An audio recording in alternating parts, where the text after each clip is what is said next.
Hello everyone. Welcome to another fascinating dive into history. Today we're exploring the wacky world of historical taxes, from beards to windows to just existing. Let's kick things off in 17th century Russia, a time of great change and transformation. With Tsar Peter the Great, a ruler with grand ambitions and a vision to propel Russia into the modern age. Peter, a fan of Western Europe, wanted to modernize Russia. He declared war on beards. Yes, you heard that right. Beards. Beards were old-fashioned to Peter, so he implemented a beard tax. This wasn't just a casual suggestion, it was a full-blown policy. If you wanted a beard, you had to pay. And it wasn't a small fee either. The tax was hefty enough to make people think twice. This hefty tax made the clean-shaven look a status symbol. Suddenly, being clean-shaven was not just about fashion. It was about showing off your wealth and compliance with the Tsar's vision. Many Russians saw their beards as a source of pride and heritage. For them, beards were more than just facial hair. They were a symbol of their identity and tradition. Peter even issued copper tokens as proof of beard tax payment. These tokens were like a badge of honor for those who chose to keep their beards despite the tax. Imagine carrying a coin that said, "I paid to keep my beard." It was a constant reminder of the Tsar's influence over even the most personal aspects of life. The beard tax wasn't popular, and people protested. There were public outcries and even some underground movements to resist the tax. Some found creative ways to keep their beards within acceptable lengths. Barbershops became places of not just grooming but also of rebellion and resistance. Despite resistance, Peter's plan worked to some extent. The tax pushed many to adopt Western fashions and grooming habits, aligning more with Peter's vision of a modern Russia. The tax helped modernize Russian society aesthetically. It was a small but significant step towards the larger goal of transforming Russia into a European-style state. And it secured the beard tax a place in history's most bizarre taxes. It's a fascinating example of how far governments will go to enforce their vision, even if it means meddling with personal grooming choices. This story of the beard tax is a reminder of the lengths to which leaders will go to shape their nations. It's a quirky, yet telling chapter in the grand narrative of history, showing that even the smallest details can be part of a larger strategy for change. Now, let's hop to 17th century England and their window tax. This was a time when the architecture of homes and the very design of cities were influenced by the tax policies of the day. The window tax, introduced in 1696, was a property tax based on the number of windows in a house. It was a clever way for the government to generate revenue without directly taxing income or goods, which were harder to measure and collect. Glass windows were a luxury, so more windows meant more wealth. The more windows a house had, the more it was seen as a symbol of affluence and prosperity. Wealthy homeowners took pride in their large, well-lit homes, showcasing their status through the number of windows they could afford. The window tax seemed straightforward: more windows, more taxes. It was a simple equation. The more windows you had, the more you paid. This tax was intended to be progressive, meaning that those who could afford larger homes with more windows would contribute more to the state's coffers. But it had unfortunate side effects. The tax led to some unintended and rather dark consequences. Homeowners, in an effort to reduce their tax burden, began to brick up their windows. This was a common sight in many towns and cities across England. People started bricking up their windows to avoid the tax. This practice became so widespread that it significantly altered the appearance of buildings. What was once a bright and airy home could quickly become a dark and unwelcoming place. Homes became dark and stuffy, leading to health problems. The lack of natural light and fresh air created environments that were detrimental to the health of the inhabitants. Rooms that were once filled with sunlight became gloomy and oppressive. Less ventilation meant mold and respiratory illnesses. The absence of proper ventilation led to the growth of mold and mildew, which in turn caused a rise in respiratory issues among the population. The health of many people, especially the poor who could not afford to keep their windows, deteriorated. The tax disproportionately hurt the poor. While the wealthy could afford to pay the tax or find ways around it, the poor were left to suffer in their dark, unhealthy homes. The tax, which was meant to be fair, ended up exacerbating social inequalities. It remained in place for over a century before being repealed. Despite its negative effects, the window tax was not abolished until 1851. For over 150 years, this tax shaped the architecture and living conditions of England.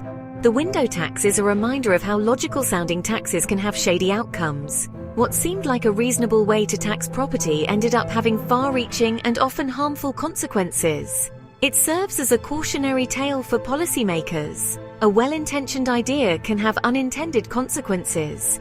The window tax was designed to be fair and efficient, but it ended up causing more harm than good. It's a lesson in how even the best-laid plans can go awry. The tax cast a long, dark shadow over England. For many years, the window tax influenced the way people lived and built their homes. Its legacy is a testament to the complexities of taxation and the importance of considering all potential outcomes. It's a classic example of a tax gone wrong. The window tax is often cited as an example of how tax policies can backfire. It's a reminder that taxes need to be carefully designed and implemented to avoid unintended negative effects, and a lesson in the complexities of taxation. The story of the window tax highlights the intricate balance required in tax policy. It shows that while taxes are necessary for funding public services, they must be crafted with foresight and an understanding of human behavior to avoid adverse outcomes. Let's travel to ancient Rome and their latrine tax. Rome had sophisticated public latrines, often with marble seating. These public conveniences came at a price. The Roman government implemented a tax on their use. Every time a Roman needed to relieve themselves, they paid a fee. Public latrines required maintenance and cleaning. The latrine tax covered these costs. It's a fascinating example of taxation in the ancient world. Even basic human necessities were taxed. The Romans found a way to make money off everything. A cheeky approach to public finance and a glimpse into Roman pragmatism. Let's journey to medieval Europe and the cowardice tax. Warfare was rampant and men were expected to serve. For those who avoided military duty, there was the cowardice tax. It was a hefty fine for refusing to serve. The tax shamed those who prioritized safety over duty. It was a significant sum, enough to deter draft dodging. In medieval society, a strong military was essential.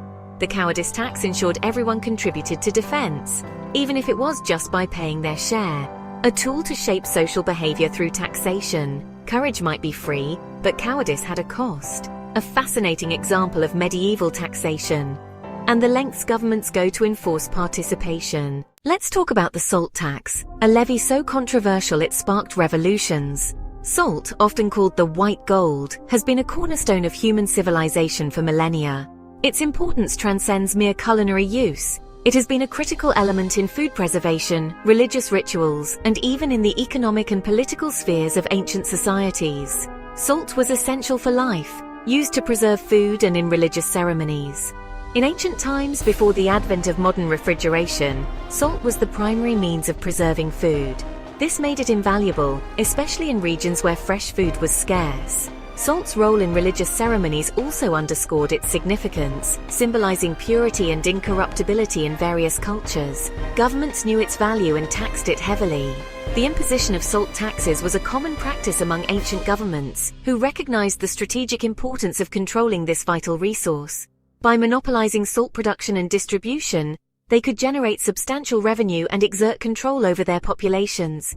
In ancient China, the Tang dynasty monopolized salt production. The Tang dynasty's control over salt production was not just an economic strategy, but also a means of consolidating power.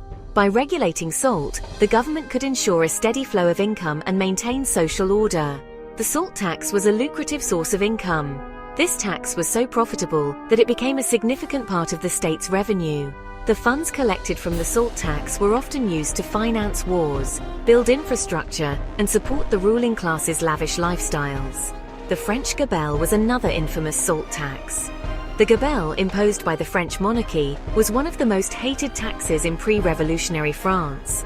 It required every individual to purchase a fixed amount of salt at inflated prices, regardless of their actual needs. It became a symbol of the monarchy's oppression. The gabelle was seen as a blatant example of the monarchy's exploitation of the common people. It fueled widespread resentment and became a rallying point for those who opposed the monarchy's authoritarian rule. People were forced to buy salt at high prices. The mandatory purchase of salt at exorbitant rates placed a heavy burden on the poor, who struggled to afford this essential commodity. This economic strain contributed to the growing discontent that eventually led to the French Revolution. The gabelle fueled resentment and revolution. The anger and frustration caused by the gabelle were significant factors in the revolutionary fervor that swept through France. The salt tax became a symbol of the broader injustices perpetrated by the ruling elite. A tax seen as unjust can have far-reaching consequences. The history of the salt tax illustrates how a seemingly simple economic policy can have profound social and political repercussions. When people perceive a tax as unfair, it can lead to widespread unrest and even revolution. The salt tax is a prime example.